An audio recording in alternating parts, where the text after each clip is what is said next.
comme un malfaiteur. Mais la parole de Dieu n'est pas liée. C'est pourquoi je supporte tout à cause des élus, afin que eux aussi obtiennent le salut qui est en Jésus-Christ, avec la gloire éternelle. Cette parole est certaine. Si nous sommes morts avec lui, nous vivrons aussi avec lui. Si nous persévérons, nous régnerons aussi avec lui. Si nous le régnons, lui aussi nous régnera. Si nous sommes infidèles, il demeure fidèle, car il ne peut se régner lui-même. Amen. Amen. Gloire au Seigneur. Comme je disais tantôt, ici, c'est le grand apôtre Paul qui parle et qui écrit à son fils Timothée. Paul se trouvait pendant ce temps à Rome, emprisonné. Et là, Paul était presque vers la fin de sa vie. Et cette épître, nous pouvons la considérer comme l'expression de la dernière volonté de l'apôtre. Et comme il aimait son fils, il était en train de l'exhorter. Et dans ces passages, c'est parmi les diverses exhortations de Paul à son fils. Et là, Timothée était appelé à souffrir avec lui, s'il est faut bien sûr, à cause de Jésus-Christ, pourvu que la parole de Dieu soit annoncée et que cela puisse atteindre un plus grand nombre. Bien-aimés, remarquons ici que l'apôtre était dans des conditions très inconfortables, mais cela ne lui a pas empêché de pouvoir annoncer la parole et faire la volonté de Dieu. C'est pour dire que la parole de Dieu n'est pas liée. Et c'est ça le thème de ce matin. Bien-aimés, je veux parler de ce thème, à savoir la parole de Dieu n'est pas liée. Elle ne sera jamais liée. Quel que soit le temps, quelles que soient les circonstances, la parole de Dieu doit être annoncée et annoncée avec force et certitude. Voyons un peu la suite dans cette réflexion. En tout temps et en toutes circonstances, n'oublie pas Jésus-Christ. Alors ici, quand Paul parle à son fils, remarquez les deux séquences. La première séquence, nous voyons à partir du verset 8, « Souviens-toi de Jésus-Christ, issu de la postérité de David, ressuscité des morts selon mon évangile. » Là, c'est la première séquence. Timothée, en tout temps, en toutes circonstances, souviens-toi de Jésus-Christ. Alléluia. Mon fils, mes enfants, chrétiens, enfants de Dieu, en tout temps, en toutes circonstances, souvenez-vous de Jésus-Christ. N'oubliez pas Jésus-Christ. Bien-aimés, nous devons nous souvenir de Jésus-Christ. Et pour ce faire, il faut bien les connaître. On ne peut se souvenir que de la personne qu'on connaît mieux. Si on connaît la personne superficiellement, c'est très facile de l'oublier, surtout pendant ces temps-ci. Mais c'est lui qui connaît Jésus avec certitude, quel que soit le temps, quelles que soient les circonstances, il ne peut pas l'oublier. Alors là, quand Jésus parle de Jésus-Christ, fils de David, là nous sommes en train déjà de voir la nature humaine de Jésus.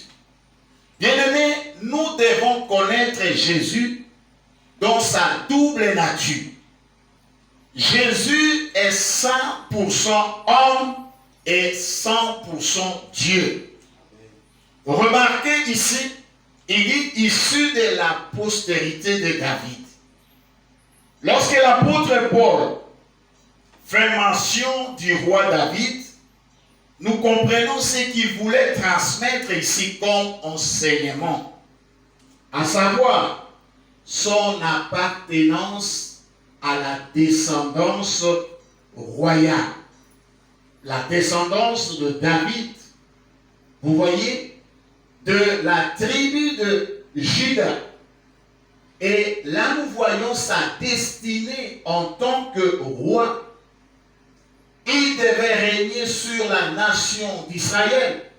Et c'est lui le Messie tant attendu, prédit par le prophète.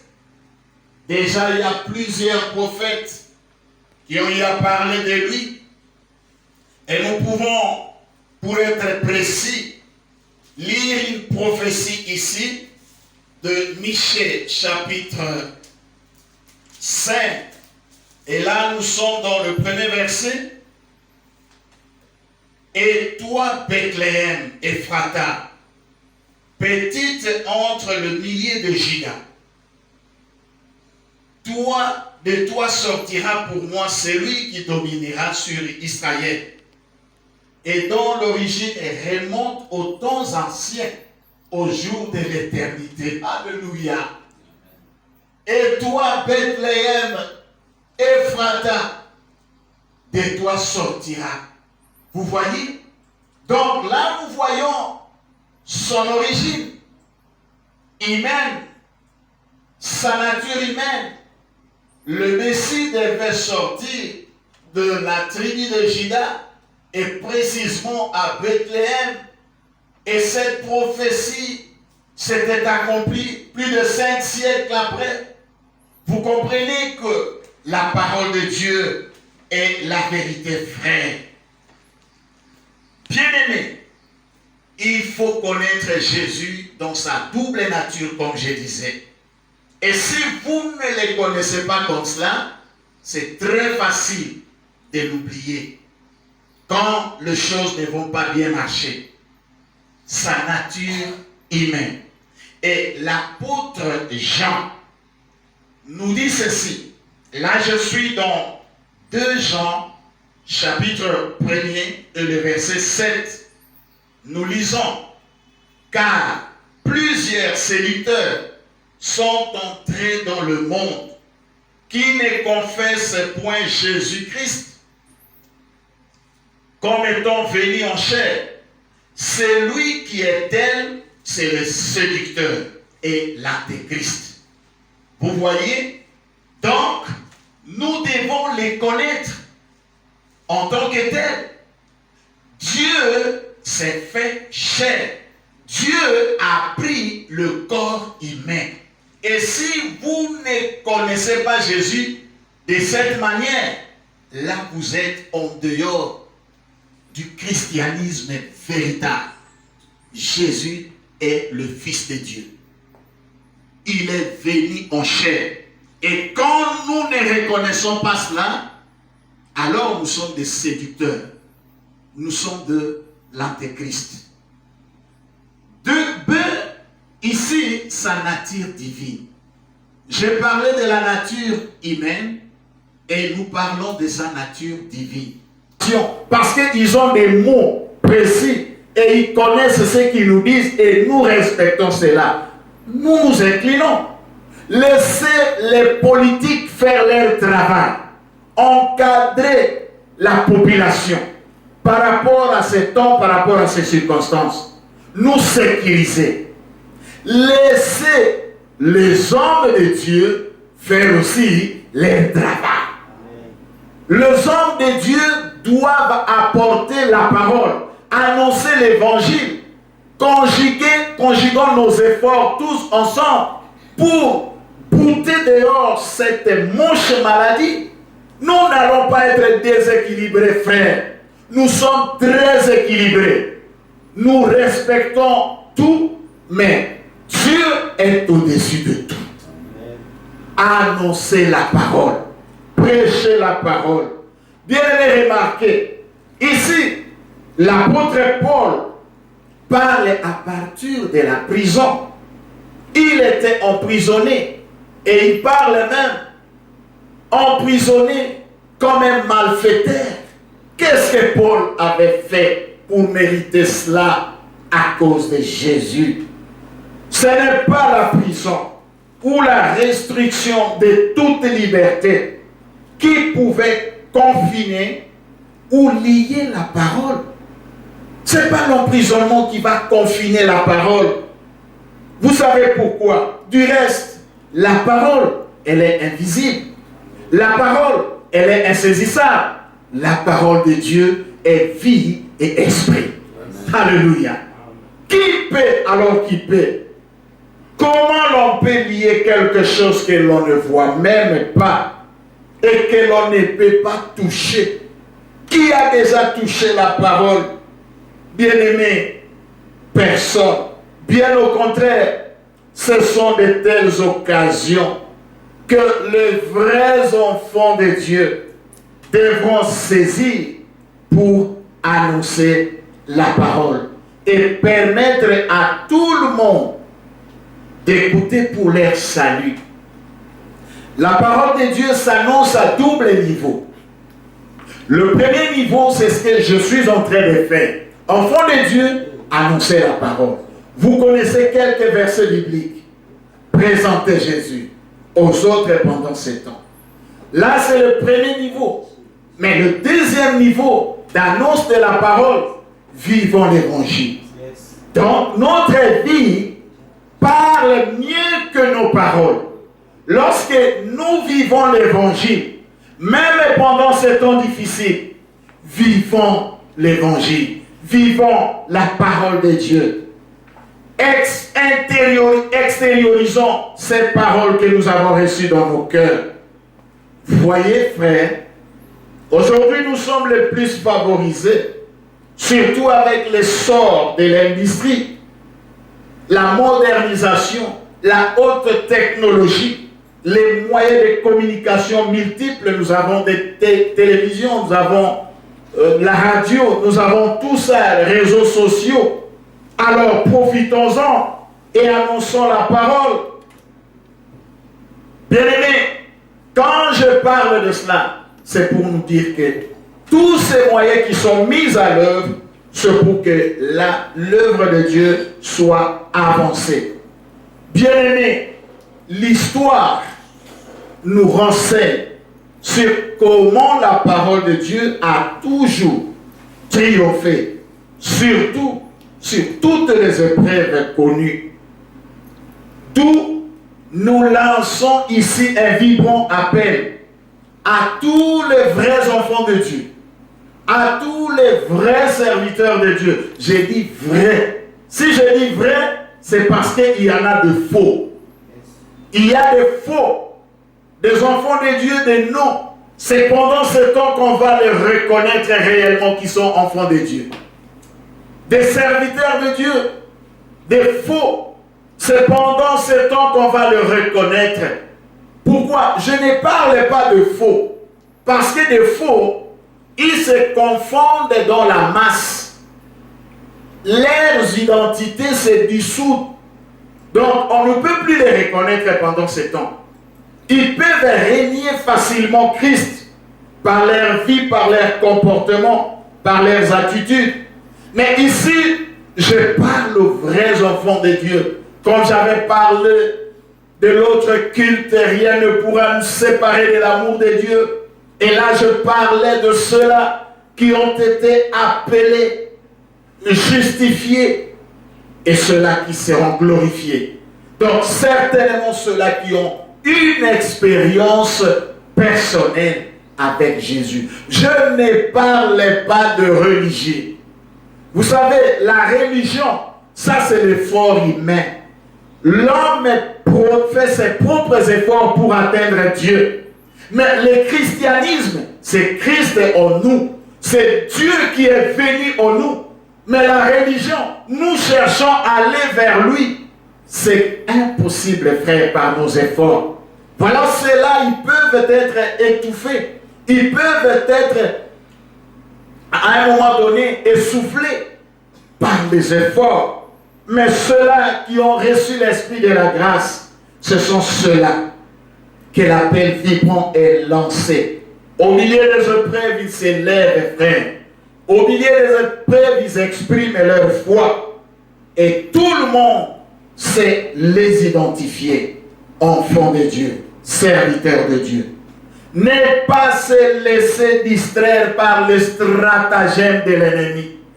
L'ennemi chercherait toujours à tenter de saper la parole de Dieu, d'étouffer la parole de Dieu. Mais ça, c'est un travail en vain.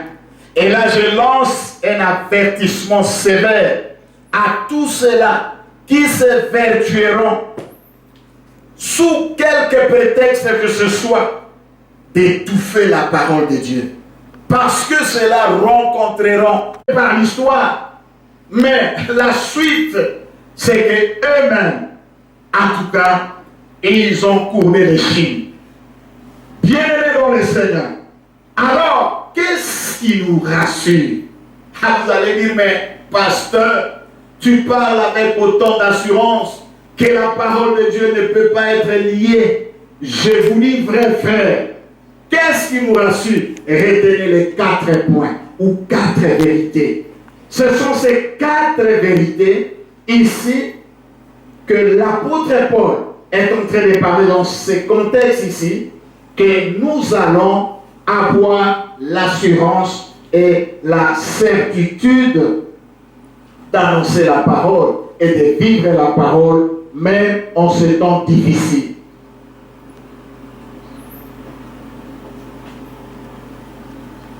Je m'excuse. Or, avec lui, nous vivrons aussi avec lui. Alléluia. Si nous sommes morts avec lui, nous vivrons aussi avec lui. C'est ça ce qui me donne l'assurance d'annoncer la parole pendant ce temps. Et je suis prêt, alléluia.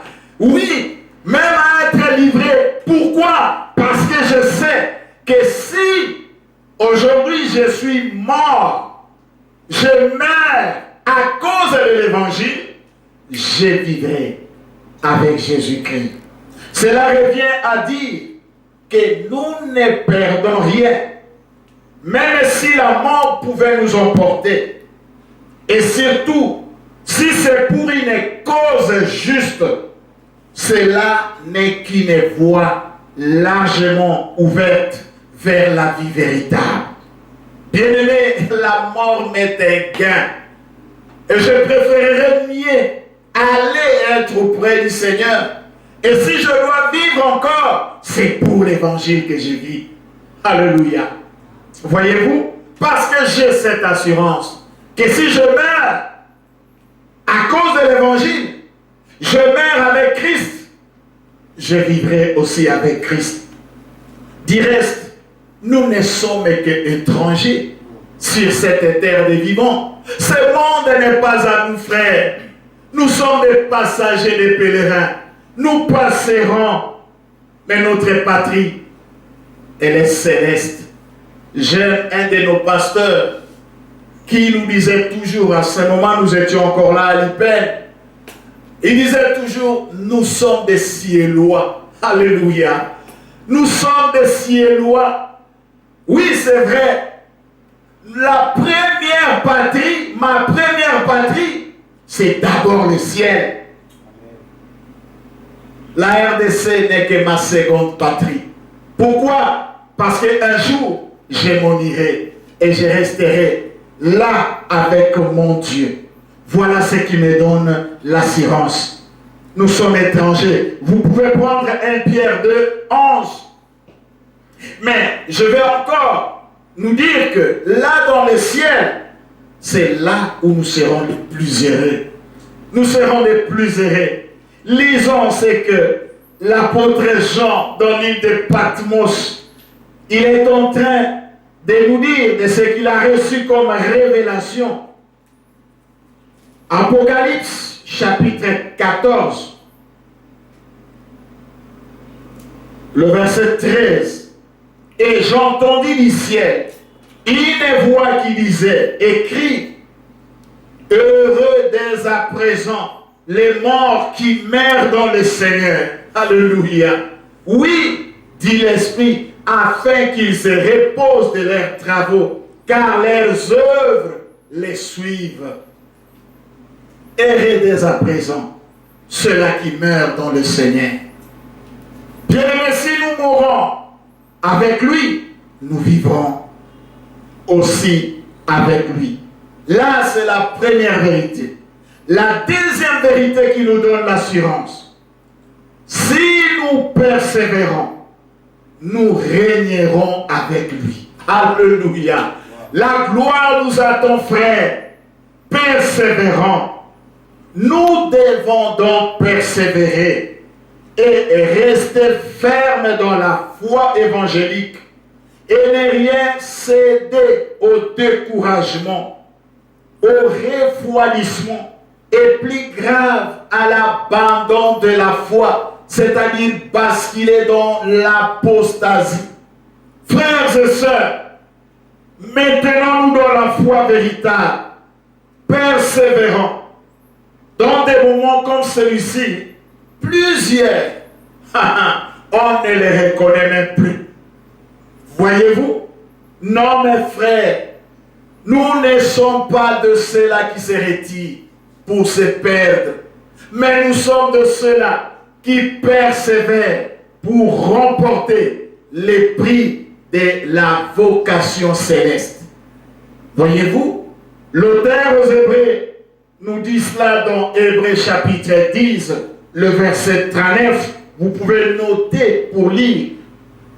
Bien-aimés, persévérons. Et quand nous persévérons, les règnes nous attendent. Nous allons régner avec Jésus. Il y a une grande gloire qui nous attend, frères. Et cette grande gloire ne pourra jamais être comparée. Les souffrances du temps présent ne pourront jamais être égalées. Le poids éternel de la gloire qui nous attend en Jésus-Christ. Alléluia. Aujourd'hui, nous souffrons. Regardez comment on est là. Dimanche matin, voilà, nous sommes dans la maison. Que des enfants de Dieu sont dans la souffrance. Que de véritables enfants de Dieu. Ils sont angoissés. Non seulement les enfants de Dieu, même les païens, ceux-là qui ne connaissent pas Dieu, ils sont là limités. Ils ne savent que faire. Mais écoutez, la souffrance de temps présent, frère, tu ne peux pas comparer cela à la grande gloire qui nous attend en Jésus-Christ. Voyez? Alors, troisième vérité. Si nous les régnons, lui aussi nous régnera. Alléluia. Si nous les régnons, il nous régnera. Il y a plusieurs manières de régner Jésus. Surtout en ce temps où nous ne fréquentons plus nos lieux de culte.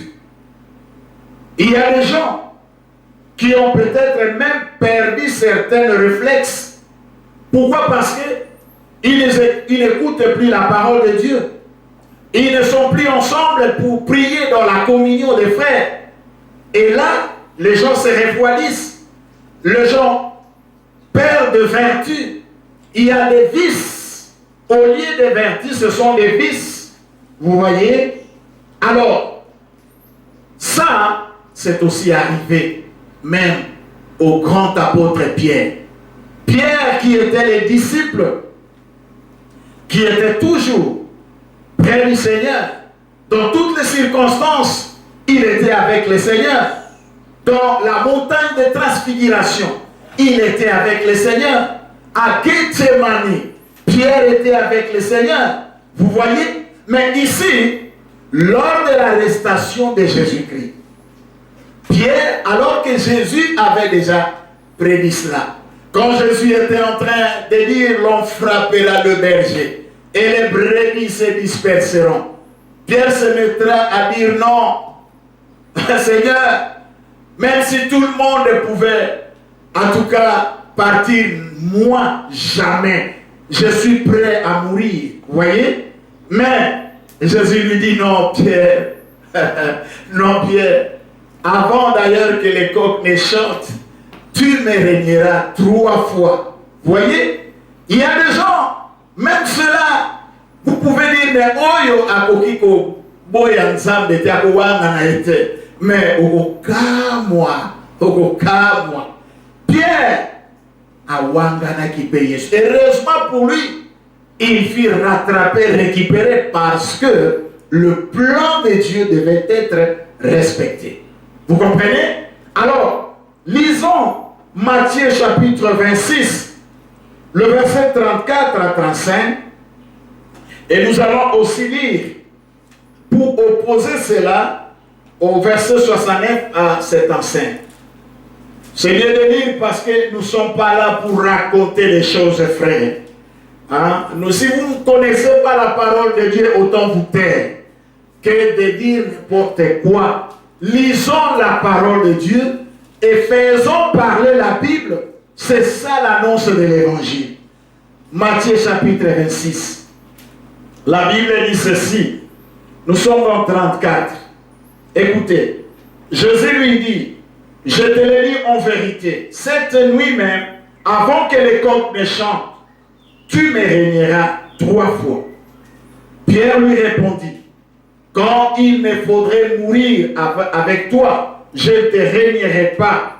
Et tous les disciples dirent la même chose.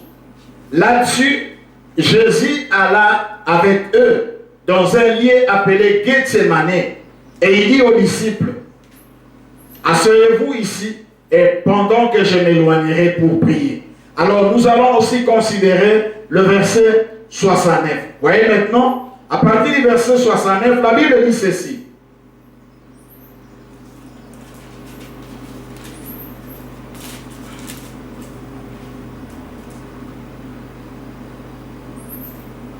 La Bible dit ceci. Cependant, Pierre était assis dehors dans la cour. Une servante s'approcha de lui et dit, toi aussi, tu étais avec Jésus les Galiléens. Mais il les nia devant tous, disant, je ne sais ce que tu veux dire. Comme il se dirigeait vers la porte, une autre servante le dit, et dit à ceux qui se trouvaient là, celui-ci était aussi avec Jésus de Nazareth. Il les nia de nouveau, 2e fois. Mais cette fois-ci avec serment. L'aïe, je ne connais pas cet homme. Combien ont déjà prêté serment pour dire que je ne connais pas cet homme? Alors suivez la lecture, c'est très intéressant. Peu après, ceux qui étaient là, je ne connais pas cet homme. Mais aussitôt, les coqs chantaient. La parole de Jésus s'était accomplie. Frères et sœurs, pendant ce temps, il y en a d'autres qui vont régner le Seigneur. Mais si toi tu le régnes, lui aussi il va te régner. Alléluia. Imaginez-vous si Jésus te règne. Oh, autant mieux être jeté par les hommes. Voyez, rejeté par les hommes. Mais Jésus, quand il va te régner, ça sera très difficile. Donc, attention, pendant ce temps, ne régnez pas Christ. Et 4e vérité, la dernière vérité avant de conclure. Si nous sommes infidèles, il demeure fidèle. Vous voyez? Si nous sommes infidèles, il demeure fidèle. C'est-à-dire quoi? Si nous manquons à notre engagement vis-à-vis, il reste fidèle parce que lui ne change pas. Cela ne va pas l'affecter. Bien-aimé, Jésus ne sera pas affecté à cause de notre infidélité. Parce que Jésus est toujours fidèle. Et sachons que ce n'est pas Jésus qui perd pendant ce temps. Mais c'est nous-mêmes qui sommes perdants. Voyez-vous, bien-aimés, pendant ce temps, nombreux sont ceux qui ne donnent même plus leurs offrandes. Voyez, c'est ça aussi l'infidélité. Nombreux sont ceux-là qui ne payent même plus leurs dîmes. Sous prétexte, l'église est fermée et je ne donne plus. Non, frère, très peu seulement continuent à s'acquitter de leurs obligations. Ils se disent, c'est fini l'histoire de Jésus. Les gens disent, c'est fini l'histoire de Jésus. C'est fini l'histoire de l'église. Non, mes frères. Non, l'église n'a pas cessé d'exister. L'église ne cessera pas non plus de fonctionner. La preuve, nous sommes en train de fonctionner.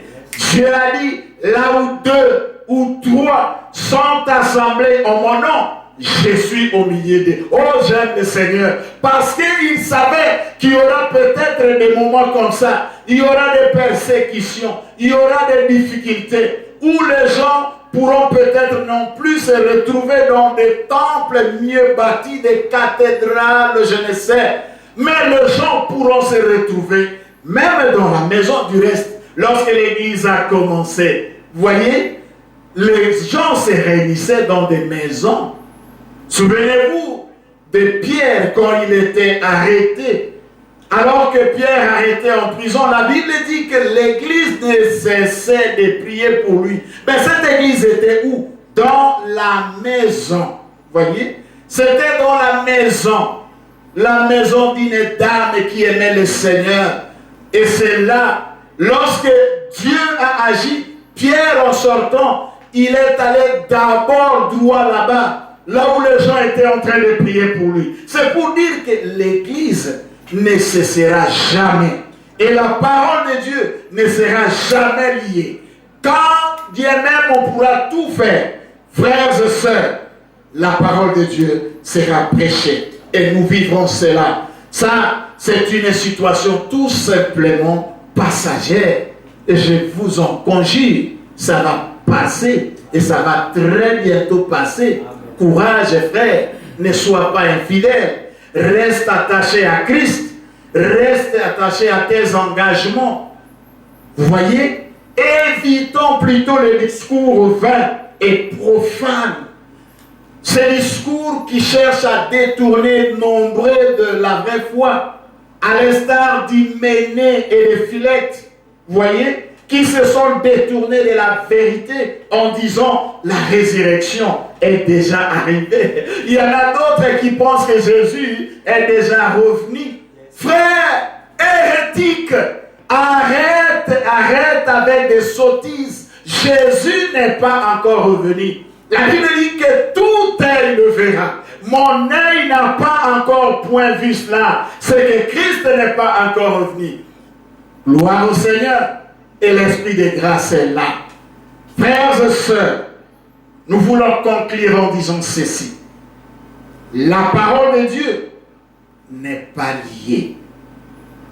La parole de Dieu ne sera jamais liée.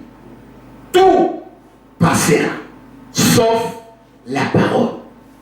Je vais emprunter une expression d'un grand théologien que j'ai beaucoup apprécié, un commentateur, qui dit ceci, je cite, « La voix vivante de l'apôtre peut être noyée dans son propre sang, Mais ce que son Seigneur dit par lui résonne toujours dans les vastes mondes.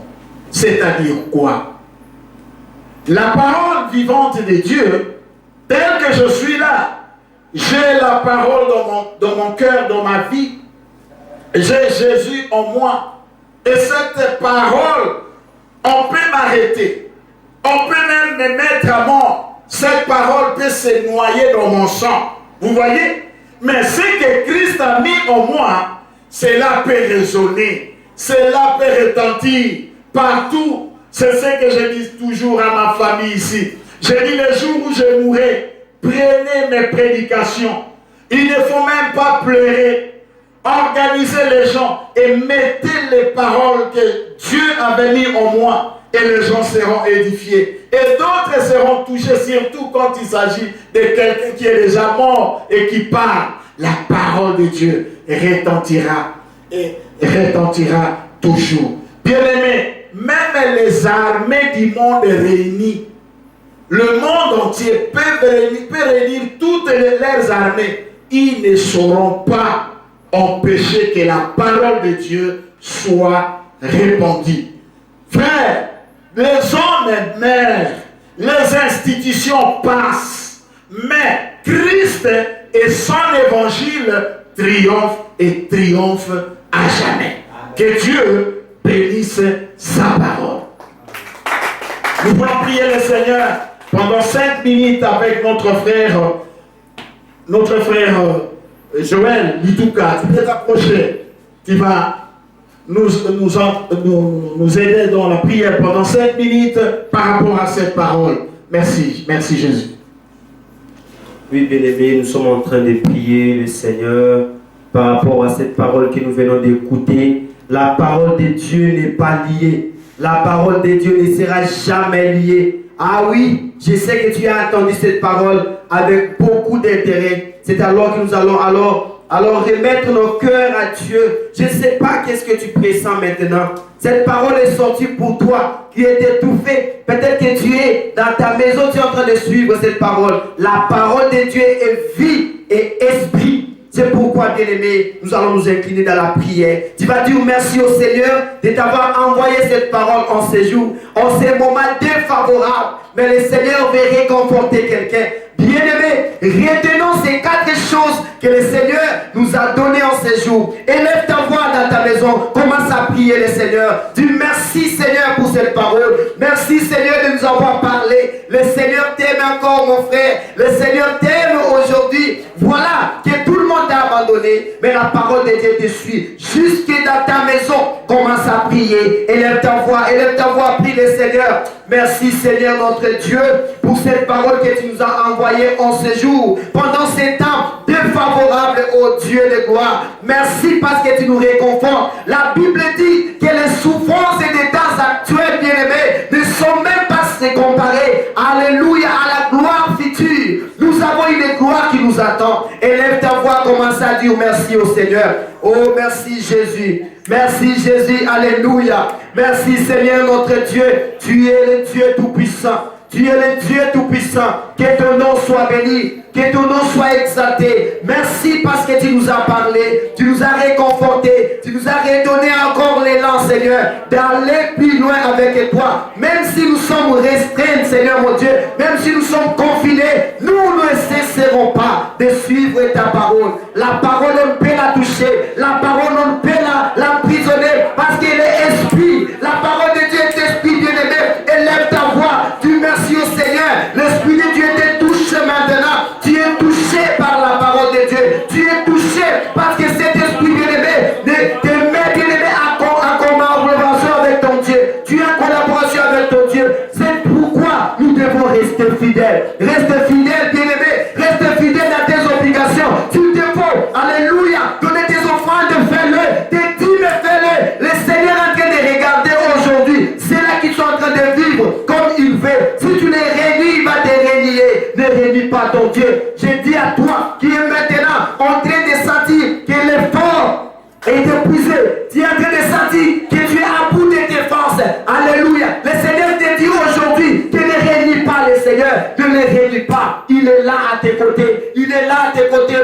ma soeur. Alléluia, alléluia, alléluia. Espère encore. Dis au Seigneur, donne-moi la force par l'Esprit. L'Esprit de Dieu est avec toi. Cette parole est sortie, non pas cette parole sèche, mais cette parole est sortie avec l'Esprit pour te redonner l'élan nouveau, pour te redonner la force. Oh, merci Seigneur notre Dieu. Merci Seigneur notre Dieu. Alléluia. Tu es merveilleux. Tu es merveilleux. Tu veux que nous puissions prêcher l'évangile. Alléluia. Alléluia. À un moment favorable et défavorable. Que ton nom soit béni. Bien-aimé, prie le Seigneur. Alléluia. Le Seigneur est avec toi. Le Seigneur est avec toi. Merci. Merci pour l'Esprit, Seigneur. L'Esprit de la grâce. Que ton nom soit béni. Que ton nom soit exalté, Seigneur. Tu es le roi des rois. Tu es le roi des rois. Oui, à tous les niveaux, nous devons prêcher Jésus. Oui, les pasteurs viennent de prêcher. Toi aussi, tu dois vivre l'évangile. Parce que ta vie, bien-aimée, peut exprimer ce que tu as entendu. Que le Seigneur soit béni. Alléluia. Gardons un moment de silence. Seigneur, merci pour ce temps que nous venons de passer. Combien c'est merveilleux, oh mon Dieu, d'écouter ta parole. Bénis ton peuple, bénis les enfants de Dieu qui sont autour de leur poste radio. Bénissez-la, Seigneur, oh Dieu, qui nous suivent au travers des chaînes YouTube. Bénis, ô Éternel, tes enfants de la maison, les enfants de l'église là-bas, les enfants de la KDC, les chrétiens en général, au travers le monde, soyez bénis. Et c'est là au nom de Jésus. Amen. Amen. Bon dimanche avec Jésus. Merci. Amen. Merci.